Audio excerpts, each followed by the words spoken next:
창세기 4장 1절에서 10절까지입니다. 구약 성경 4페이지에서 5페이지 사이에 있습니다.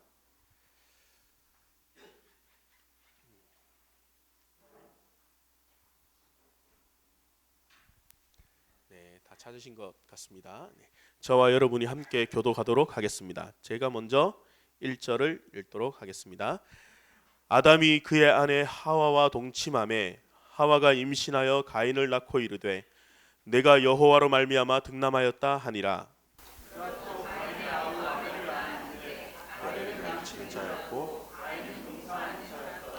세월이 지난 후에 가인은 땅의 소산으로 제물을 삼아 여호와께 드렸고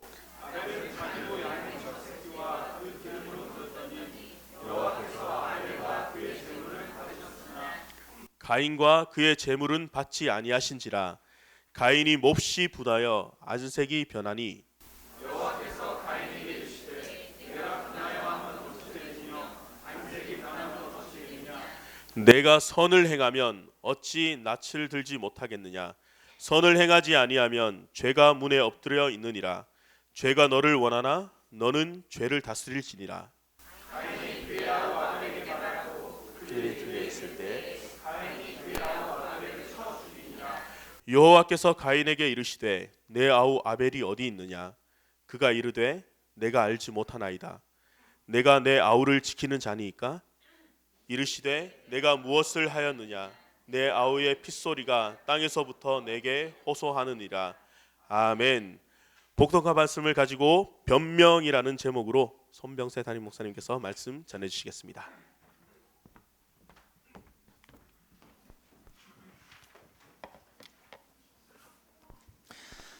직장인이라면 셀러리맨이라면 한 번쯤 지각하지 않은 사람은 없었을 것입니다. 길이 막혀서 늦었습니다.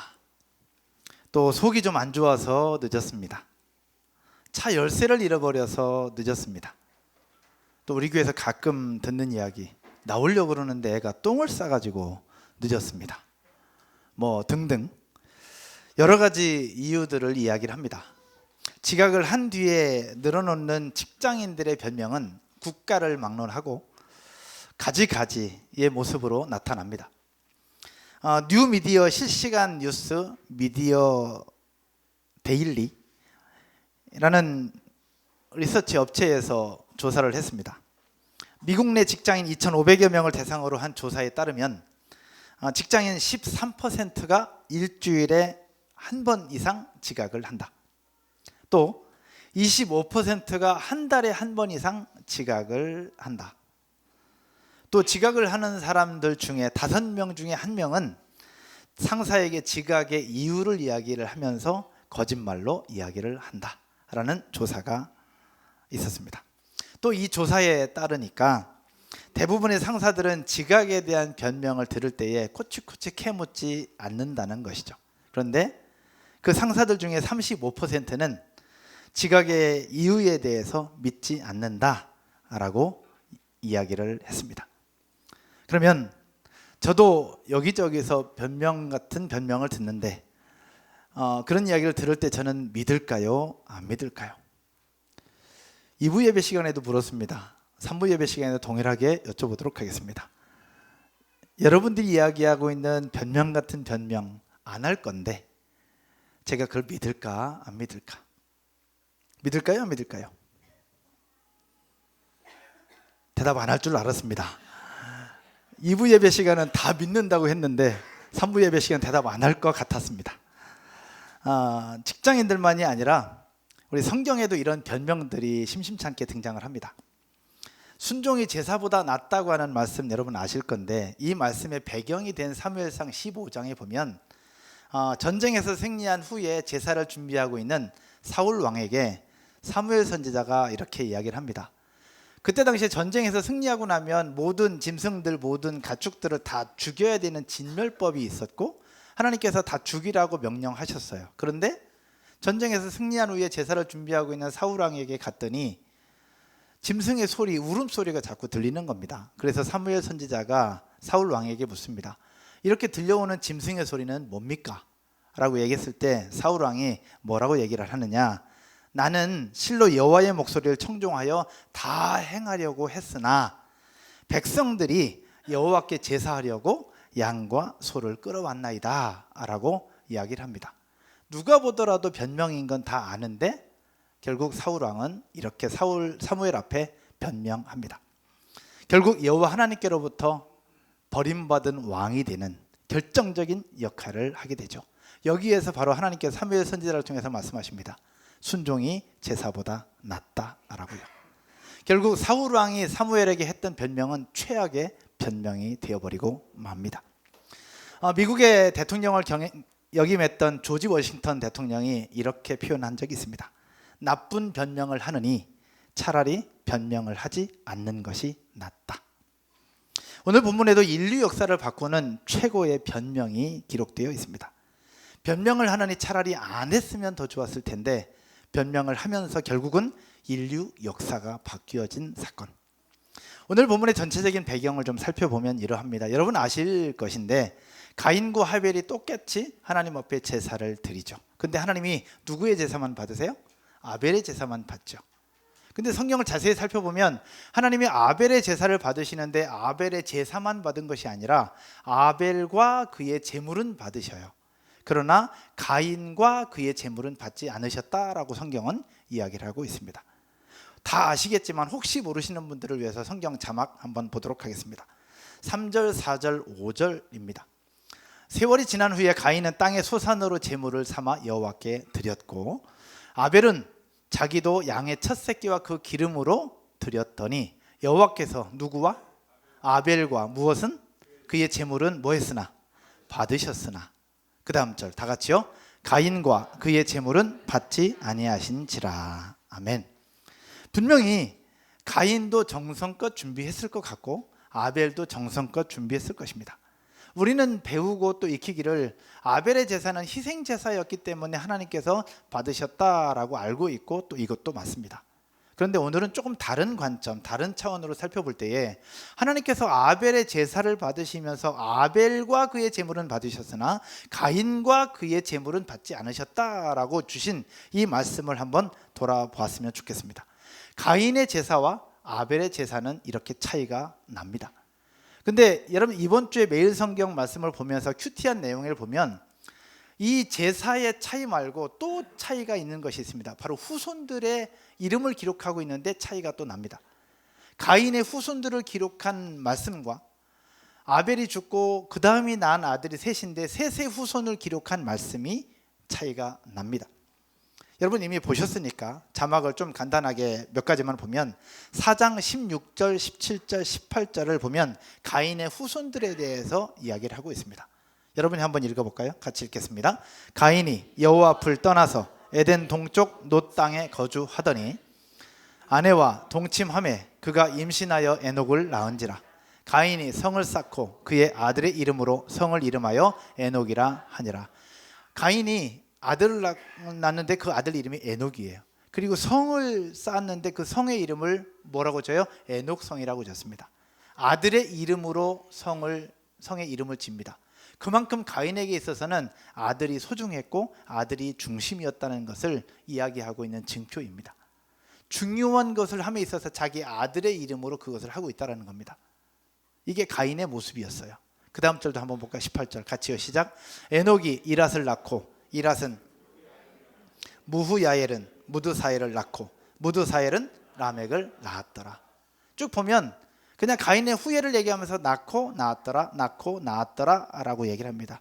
끝까지 그렇게 낳고 낳았더라 라고만 이야기합니다. 이것도 굉장히 중요한 이야기예요. 근데 이 가인의 후손들 말고 셋의 후손들을 기록한 것은 완전히 다르게 기록되어 있습니다. 5장으로 넘어가서 5장 1절부터 보면 시작부터 다릅니다. 여러분 아담의 첫 번째 아들이 누굽니까? 가인이죠. 그러면 가인의 후손을 기록할 때 아담의 계보는 이러하더라라고 기록하는 것이 통상적인 개념이잖아요. 근데 가인의 후손을 기록할 땐 이런 표현이 없습니다. 근데 셋의 후손을 기록하면서는 아담의 계보니라라고 이야기를 하면서 시작합니다. 1절 같이 한번 읽겠습니다. 시작. 이것은 아담의 계보를 적은 책이니라. 하나님이 사람을 창조하실 때에 하나님의 모양대로 지으시되 3절 아담은 130세에 자기의 모양 곧 자기의 형상과 같은 아들을 낳아 이름을 셋이라 하였고 아담은 셋을 낳은 후 800년을 지내며 자녀들을 낳았으며 5절 그는 930세를 살고 죽었더라. 아멘. 요 몇 구절 안 읽었는데 확연하게 드러나지 않습니까? 가인의 후손들은 그냥 낳았더라라고 기록합니다. 근데 셋의 후손은 아담의 계보를 적은 책이니라부터 시작해서 몇 살에 낳고 몇 년을 살다가 몇 살에 죽었더라라고 구체적인 그들의 삶을 기록해 놓고 있다라는 거죠. 왜 이런 차이가 있을까? 후손들을 기록함에 있어서도 엄청난 차이를 성경은 이야기를 해주고 있습니다. 과연 그 이유가 무엇일까? 여기저기 찾아보지만 쉽지는 않습니다. 그런데 분명한 이유가 있다라는 사실들을 확인하면서 함께 여러분들과 오늘 나누어 보려고 합니다. 그 중심은 5절 말씀이라고 저는 생각합니다. 5절 말씀에 뭐라고 하고 있느냐? 가인과 그의 재물은 받지 아니하신지라. 하나님이 가인의 재물은 받지 않으십니다. 근데 가인의 재물만이 아니라 가인과 그의 재물이라고 성경은 분명히 이야기를 하고 있습니다. 그것은 무엇이냐? 가인의 삶 전체를 하나님이 기뻐하지 않으셨던 것을 우리는 유추해 볼 수 있습니다. 그러면 가인의 삶 전체가 어떠하였기에 그러하냐라는 겁니다. 가인의 삶 전체가 어떠하였기에 그러냐? 한 예로 가인의 후손 중에도 에녹이 있습니다. 그리고 셋의 후손에도 에녹이 있습니다. 가인의 후손에도 라멕이 있고 셋의 후손에도 라멕이 있습니다. 근데 가인의 후손들의 삶과 셋의 후손들의 삶 자체가 다릅니다. 한 예로 에녹만 보면 조금 아까 봤던 것처럼 가인의 후손 중에서 에녹은 어때요? 성을 짓고 성의 이름을 무슨 성이라고 졌다고요? 에녹성이라고 집니다. 결국 가인의 삶에는 자기 아들이 중심이 된 겁니다. 그러나 셋의 후손인 에녹의 삶을 보면 완전 다릅니다. 성경을 한번 볼까요? 5장 21절부터 기록하고 있습니다. 같이 읽겠습니다. 에녹은 65세에 무두셀라를 낳았고 무두셀라를 낳은 후 300년을 누구와 동행하며? 하나님과 동행하며 자녀를 낳았으며. 비슷해요. 자녀를 낳았다는 얘기는 비슷해요. 근데 거기에 중요한 하나님과 동행하며가 등장합니다. 23절에 그는 365세를 살았더라. 에녹이 누구와 동행하더니? 그 다음 절 24절입니다. 에녹이 누구와 동행하더니? 하나님과 동행하더니 하나님이 그를 뭐 하심으로? 데려가심으로 세상에 있지 아니하더라. 결국 셋의 후손인 에녹의 삶에는 하나님이 끊이지 않아요. 계속해서 따라 붙어요. 동행하더니 데려가심으로 세상에 있지 아니하더라. 그 에녹의 삶에는 하나님의 삶이 계속 있었던 겁니다. 정리해보면 가인의 삶에는 중심이 아들이었고 자식이었고 자기 자신이었어요. 그러나 셋의 후손과 셋의 삶에는 아들이 아니라 하나님이 그 삶의 중심이었다는 것을 우리는 볼 수 있다라는 겁니다. 여기서 우리가 생각해 봐야 될 것이 있습니다. 그렇게 하나님이 중심이 되었던 셋의 후손 안에는 가장 오래 산 무두셀라가 있고 하나님과 동행하다가 그냥 죽지 않고 하나님 앞에 부름받은 에녹이 있고 온 세상이 심판받을 때에 하나님 말씀에 끝까지 순종하고 그의 말씀에 준행했던 노아가 그의 삶에 있습니다. 삶이 다르죠. 여기서 우리가 생각해 봐야 될 것이 무엇이냐? 우리 모두는 자녀들이 잘 자라주기를 소망하고 또한 그렇게 교육하고 가르칩니다. 우리 예배하는 분들 중에는 결혼을 해서 자녀를 둔 분들이 계십니다. 또 결혼을 준비하는 분도 계시고 결혼을 해서 이제 자녀를 기다리고 기도하는 분들도 계십니다. 여기서 우리가 생각해 볼 때 아직 자녀를 기다리고 있는 분들이라면 나도 누군가의 자녀라는 거예요. 그리고 우리에게도 부모가 있어요. 또 부모가 된 분들은 나도 누군가의 자녀이지만 부모이고 또 자녀를 향한 마음이 있어요. 그래서 이 말씀을 쭉 돌아볼 때에 결국 우리 모두는 자녀들이 잘 자라주기를 원하고 또 잘 가르치기를 원하고 잘 성장하기를 바라고 원해요. 그런데 문제는 우리 자녀들은, 우리 아이들은 가르친 대로 자라지를 않습니다. 자녀들은 가르친 대로 자라는 것이 아니라 어떻게 자라느냐? 따라서 한번 해볼까요? 본대로 자란다. 자녀들은 가르치는 대로 자라는 것이 아니라 본대로 자란다는 사실을 우리는 기억해야 됩니다. 저 역시 그렇게 자랐고요. 또한 그렇게 살아왔습니다. 오래전에 TV에서 프로그램을 하나 본 적이 있습니다. 두 가지 사례인데, 알코올 중독자 엄마가 3살짜리 여자아이를 잃어버립니다. 근데 3살짜리 잃어버린 여자아이가 10살 됐을 때에 어디서 발견이 되느냐, 들깨 무리에서 생활하는 모습이 발견이 되면서 10살에 그 여자아이를 구조합니다. 근데 여자아이가 구조되었을 당시에 아이의 행동은 들깨와 다름이 없었습니다. 음식을 먹을 때도 걸음도 4걸음으로, 그리고 들깨들이 좋아하는 음식들을 먹게 되는 그런 부분들. 이 아이는 사람답게 살아가는 법을 이제 훈련해야 했습니다. 그래서 아이를 구조한 그 사람들이 이제 이 10살짜리 여자아이에게 사람답게 사는 법을 훈련하기 시작합니다. 걸어가는 것, 밥을 먹는 것, 잠을 자는 것, 말을 하는 것, 하나씩 사람답게 사는 법을 가르치기 시작을 합니다. 그렇게 가르치기를 8년 동안 가르쳤을 때 이제 여자아이는 드디어 걸어서 사람처럼 걷게 되고 사람처럼 말을 하고 사람처럼 먹게 되었다고 합니다. 총 18살이 되었을 때. 그런데 18살이 된 이 여자아이의 지능 지수는 6세에서 7세 정도 되었다고 합니다. 그런데 또 다른 경우입니다. 또 다른 경우는 할머니 손에서 컸던 3살짜리 남자아이가 잃어버립니다. 결국 이 3살짜리 남자아이가 5살에 구조가 되는데, 이 5살짜리 남자아이는 어디서 구조가 됐느냐, 늑대 무리에서 생존하고 있는 부분들을 발견하고 이제 구조합니다. 여자와의 마찬가지예요. 구조되었을 때 늑대와 같았어요. 책상 밑으로 들어가고 누군가가 다가가면 으르렁거리고, 그리고 요리된 음식보다는 날고기를 더 좋아하는 늑대의 삶과 늑대의 모습과 똑같은 모습으로 살아가고 있었던 5살짜리 남자아이. 똑같이 사람답게 사는 법을 가르치고 훈련하기 시작을 합니다. 정확하게 4년이 딱 되었을 때, 그럼 9살이죠. 4년이 되었을 때에 이 남자아이는 정상적인 아이들과 똑같이 생활을 하게 됩니다. 지능지수 정상입니다. 똑같이. 한 가정에서 이 아이를 입양해서 키우는데, 살아가는데 전혀 문제가 없습니다. 친구들과도 문제가 없고 가정에서도 문제가 없습니다. 아주 건강하게 잘 자라고 있는 부분들이 TV 다큐를 통해서 방영이 되고 있었습니다.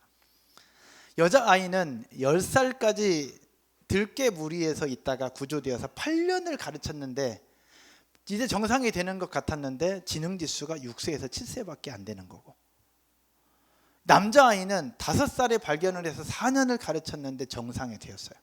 과연 차이가 어디 있는 걸까? 남자라서 그럴까? 여자라서 그럴까? 어디에서 그 차이가 나는 걸까? 전문가들은 이야기합니다. 두 아이들의 차이점은 어디에서 나느냐? 구조된 시기가 언제였느냐가 중요하다는 겁니다. 다르게 표현하면 3살 버릇 80까지 간다고 하는 우리 속담이 얼마나 무섭고 얼마나 중요한지, 그러면서 이 전문 학자들, 특별히 뇌를 연구하는 학자들은 이야기를 합니다. 누구나 뇌 발달 시기에 생겨난 습관을 바꾸기에는 어렵다라는 거예요. 결국 이 두 아이들에게 난 차이점은, 첫 번째 여자아이는 10살에 발견됐잖아요. 10살, 10년 될 때, 10살 될 때까지 뇌의 행동과 습관이 그 늑대 무리에서 살아갔던 그 모습과 닮아갔던 거예요. 근데 둘째 남자아이는 5살에 구조됐기 때문에 10살이 되기 전 이 뇌의 습관을, 뇌의 행동을 바꿀 수 있는 기간이 있었던 거예요. 그래서 아무 문제 없이 정상적으로 바꿔갈 수 있었던 것이죠. 이것이 전문가들이 이야기하는 겁니다. 그래서 전문가들은 뭘 얘기하느냐, 행동은 교육으로 바뀌는 것이 아니라, 따라서 한번 해볼까요? 시각 뉴런. 행동은 교육으로 바뀌는 것이 아니라 시각 뉴런을 통해서 바뀐다라는 겁니다. 시각 뉴런이라는 것이 무엇이냐? 시각 뉴런은 제가 여기서 오른손으로 막 이렇게 움직이고 한다고 볼 때, 저와 마주보고 있는 여기 철규 집사님이, 예를 들면 저 마주보고 있는 철규 집사님이 제가 오른손으로 움직이니까 철규 집사님도 똑같이 오른손으로 움직여야 되는데, 철규 집사님은 반대로 왼손을 움직이게 된다는 거예요.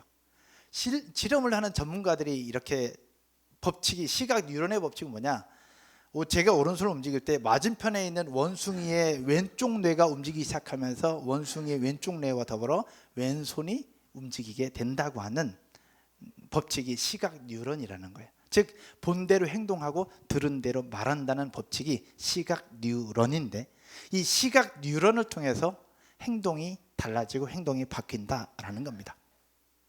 어릴 적에 시골에서 아버지가 술에 취하면 엄마를 때리고 또 자식들을 때리고 욕하는 집에 있었습니다. 아들은 이 광경을 목격하면서 어릴 적부터 자라왔고요. 이제 성인이 되었습니다. 이제 이 아들이 커서 결혼을 했습니다. 어떠한 삶을 살까? 주변 사람들이 이 아들에 대해서 똑같이 얘기합니다. 아버지 꼭 닮았다고. 근데 삶을 살아가는 삶도 행동도 습관도 모습도 아버지와 똑같습니다. 똑같이 술과 폭력과 그러한 삶을 살게 됩니다. 결혼을 했습니다. 결혼해서도 비슷한 삶을 살게 됩니다. 왜 그러냐? 어릴 적부터 그 모습을 계속 봐왔고 그것이 시각 뉴런을 통해서 뇌에 습관적으로 박혀 있기 때문에 그러하다라는 겁니다. 집에 책들이 많습니다. 책들도 많고 장난감도 많이 있을 거예요. 근데 집에 책도 많고 장난감이 많다고 해서 책과 장난감이 아이들의 행동을 바꿀 수 있느냐? 그렇지 않다는 겁니다. 아이들의 행동을 바꿀 수 있는 것은 책이나 장난감이 아니라, 따라서 한번 해볼까요? 엄마와 아빠의 행동과 삶. 엄마 아빠의 행동과 삶을 통해서 아이들의 행동과 습관을 바꿀 수 있다라는 것입니다.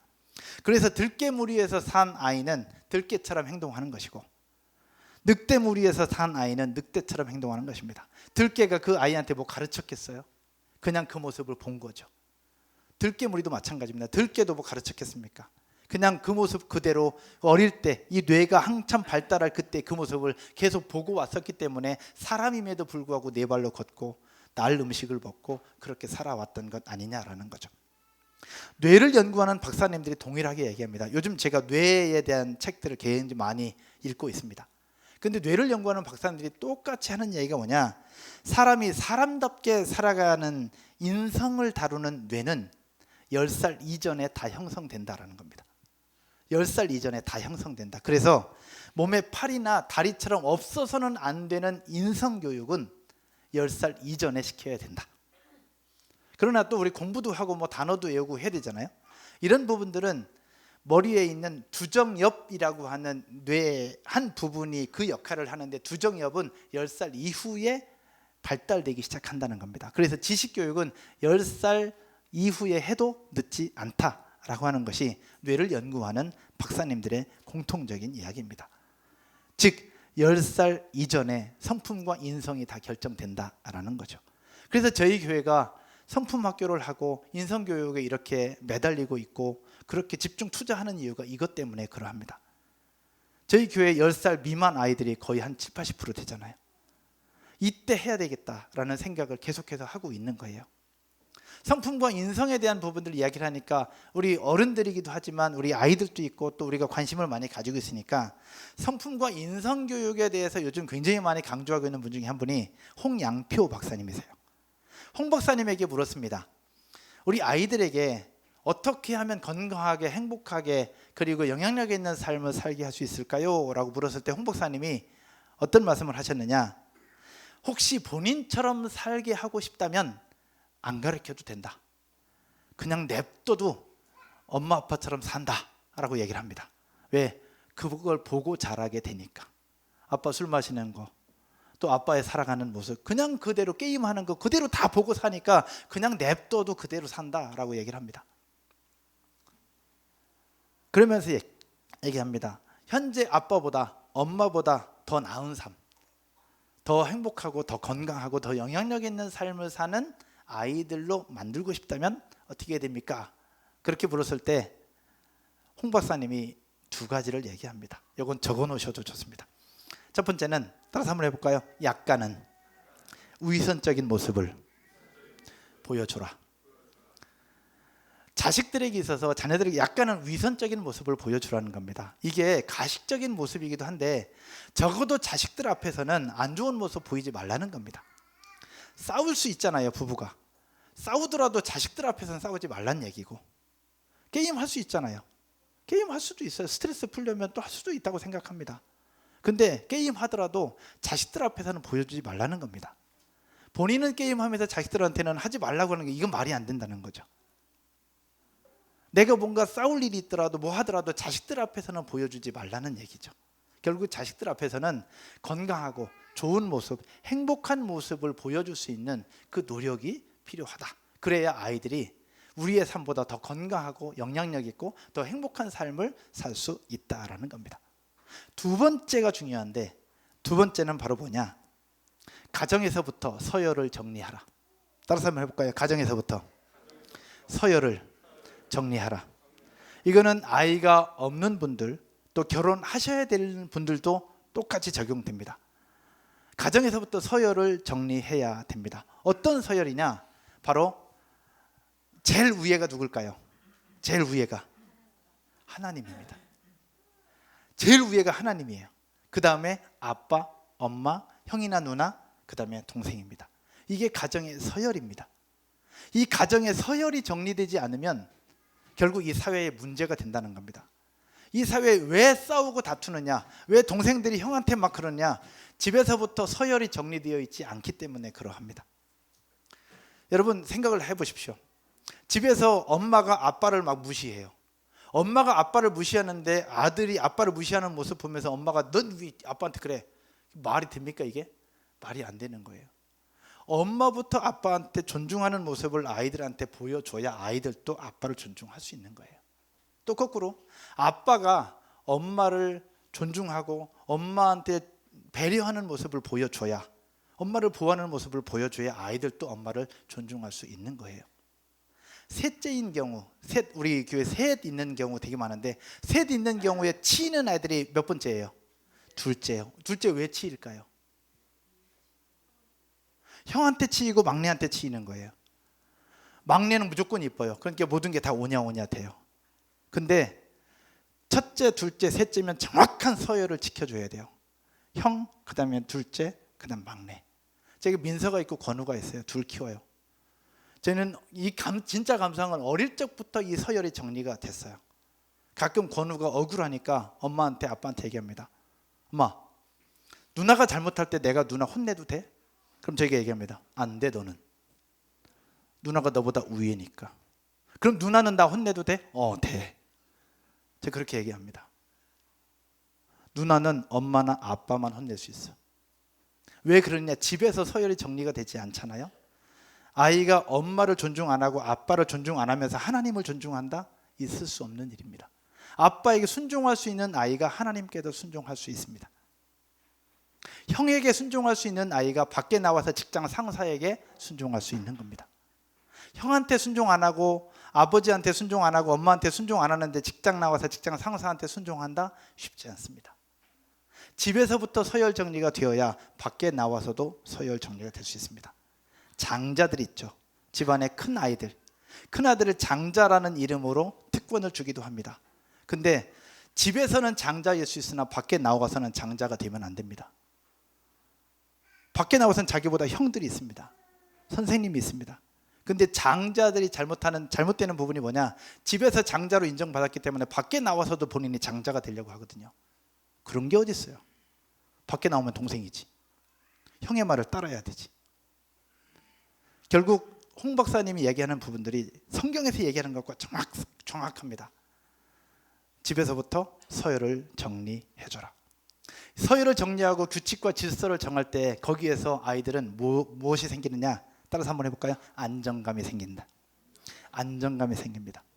옥죄는 것처럼 느껴지는 절대 그렇지 않습니다. 모든 전문가들이 하나같이 얘기합니다. 마더와이즈에서도 파더와이즈에서도 성경에서도 뇌를 연구하는 홍 박사님도 똑같이 얘기를 합니다. 질서와 규칙은 아이들에게 그리고 우리 모두에게 안정감을 준다라는 겁니다. 한 예로 엄마가 아이 앞에서 아빠 흉을 보면 그 아이에게 있어서 아빠의 권위는 세워질까 안 세워질까? 당연히 안 세워지죠. 근데 우리도 모르게 그렇게 해요. 저는 우리 교회에서 가끔 그런 이야기 듣습니다. 아빠가 게임하고 있어요. 아이들 있는 데서. 그럼 엄마가 얘기합니다. 아이고 저거 또 게임한다. 그러면 아이들이 그 모습을 보면서 나중에 안 보일 때 뭐라고 해요? 아이고 아빠 아이고 또 게임하는구나 또. 그런 얘기 합니까 안 합니까? 해요. 엄마가 아빠의 모습을 보면서 안 좋은 표현을 하면 아이들이 똑같이 보고 있는, 이게 시각 뉴런 때문에 그래. 본 대로 들은 대로 똑같이 한다라는 겁니다. 다시 본문으로 돌아가서 가인과 셋의 후손이 왜 차이가 나느냐, 이거와 다 일맥상통하더라고요. 여러분 그것을 증명하는 원인 중에 하나가 뭐냐? 오늘 성경에 기록하고 있습니다. 5절, 6절, 7절 한번 보실까요? 5절이 아까 핵심이라고 그랬죠. 하나님이 아벨의 재산 받으셨는데 가인의 재산 받지 않으세요. 근데 가인의 제사만이 아니라 가인과 그의 재물은 받지 않았다고 성경은 이해를 하고 있는데 5절부터 한번 보면 가인과 그의 재물은 받지 아니하신지라 가인이 몹시 분하여 안색이 변하니. 가인의 입장에서는 그럴 수 있잖아요. 그죠? 나도 열심히 준비했는데 내 재산 하나님이 안 받으시니까 화를 낼 수 있고 분할 수 있어요. 충분히 그럴 수 있어요. 이해가 됩니다. 근데 그 가인의 모습을 보면서 하나님이 뭐라고 말씀하시느냐? 그 다음 절 여러분이 한번 읽겠습니다. 여호와께서 가인에게 이르시되 네가 분하여 함은 어찌 됨이며 안색이 변함은 어찌 됨이냐. 네가 왜 분하냐, 안색이면 어찌 됨이냐. 그러면서 7절에 말씀하십니다. 같이요. 네가 선을 행하면 어찌 낯을 들지 못하겠느냐. 선을 행하지 아니하면 죄가 문에 엎드려 있느니라. 죄가 너를 원하나 너는 죄를 다스릴지니라. 하나님이 가인의 안색 변하고 분해하는 모습을 보면서 하나님이 그렇게 말씀하세요. 그렇게 말씀하셨으면 정상적인 사람이라면 어떻게 해야 돼요? 정상적이라면 어떻게 해야 되겠습니까? 하나님이 이렇게 말씀하셨으니까 내가 뭔가 문제가 있나 보다, 뭔가 잘못했구나. 그럼 내 삶을 돌아보고 그렇게 하고 뉘우치고 그게 정상 아니겠습니까? 근데 가인은 그렇게 하지 않습니다. 그 다음에 나가서 어떻게 하느냐? 8절 9절입니다. 같이 읽겠습니다. 가인이 그의 아우 아벨에게 말하고 그들이 들에 있을 때에 가인이 그의 아우 아벨을 어떻게 해요? 쳐 죽입니다. 결국 그의 행동에 대해서 그 자기보다 위에 있는 아담, 그리고 그 위에 있는 하나님께서 이렇게 말씀하셨는데 그 하나님의 말씀에 순종하지 않습니다. 돌아보지 않습니다. 결국 무엇이냐? 가인의 삶 속엔 그 속에 질서가 정리되지 않은 거예요. 아버지에게도 창조주 하나님에게도 질서가 정리되지 않아요. 그렇기 때문에 결국 사회에 문제가 생겨요. 어떤 문제? 동생 아벨을 쳐 죽입니다. 근데 여기까지만이라도 하고 회개하고 돌아왔으면 괜찮아. 근데 한 발 더 나갑니다. 9절. 여호와 하나님께서 가인에게 묻습니다. 네 아우 아벨이 어디 있느냐? 여호와 하나님이 몰라서 물을까요? 다 알고 있는데 가인의 모습 속에 제가 잘못했습니다, 제가 한번 돌아보겠습니다, 제가 다시 하겠습니다라는 그 고백을 하나님이 듣고 싶지 않으셨을까? 그래서 묻는 거예요. 네 아우 아벨이 어디 있느냐? 그런데 여기서 가인이 뭐라고 얘기해요? 같이 읽겠습니다. 우리가 가인은 아니지만 시작. 그가 이르되 내가 알지 못하나이다. 내가 내 아우를 지키는 자니까. 쉽게 얘기하지만 나 알지 못한다니까요. 내가 아우를 지킨 자입니까? 그렇게 얘기하지 않았을까요? 욱한 마음에 창조주 여호와 하나님 앞에 대들고 있는 거예요. 이게 가인의 삶이에요. 그럼 이 가인의 삶이 여호와 하나님께서 알고 계셨던 거예요. 그래서 네가 선을 행하면 왜 낯을 들지 못하겠느냐. 결국 제사를 드리고 예배를 드림에 있어서 제사만 중요하고 예배만 중요한 것이 아니라 그의 삶 전체가 중요했던 것이고 하나님은 가인의 삶 전체를 보고 계셨던 거예요. 이 성품 자체를 하나님은 보고 계셨던 거예요.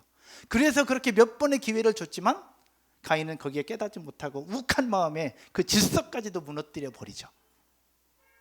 이 모습이 여기서 끝나고 사라졌을까요? 그렇지 않아요. 가인의 삶이 어떠했는가는 오늘 본문이 증거하고 있습니다. 결국 이 가인의 삶을 자녀들은 보았을 것이고 본대로 행동했을 것이고 그렇게 자라온 거예요. 결국 아들을 낳고 아들 이름을 에녹이라고 지으며 성을 지었는데 성의 이름을 에녹성이라고 짓습니다. 결국 가인에게 있어서 중심은 하나님이 아니라 에녹이었던 거예요. 가인의 후손들을 기록하면서 첫 번째 절에 뭐라고 얘기하느냐? 가인이 여호와 앞을 떠나라고 얘기합니다. 결국 하나님과는 다른 삶을 가인은 살아왔던 겁니다. 조지 워싱턴 전 대통령이 이야기했던 것처럼 하지 않았으면 더 좋았을 법한 최악의 변명을 지금 가인은 하고 있는 것입니다. 욱한 마음에. 실수는 누구나 할 수 있습니다. 그러나 실수는 한 번으로 족합니다. 2번 실수, 3번 실수는 습관이 되어버리고 그것은 삶이 되어버리고 결국 최악의 삶이 되어버리고 맙니다. 결국 성경은 그래서 가인의 후손들과 셋의 후손을 기록하면서 다르게 기록하고 있는 것이죠.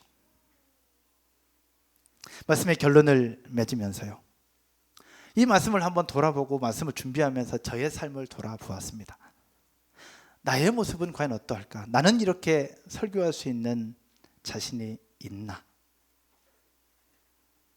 대단히 죄송하고 대단히 미안한 이야기지만 제 아버지는 가인과 같았습니다.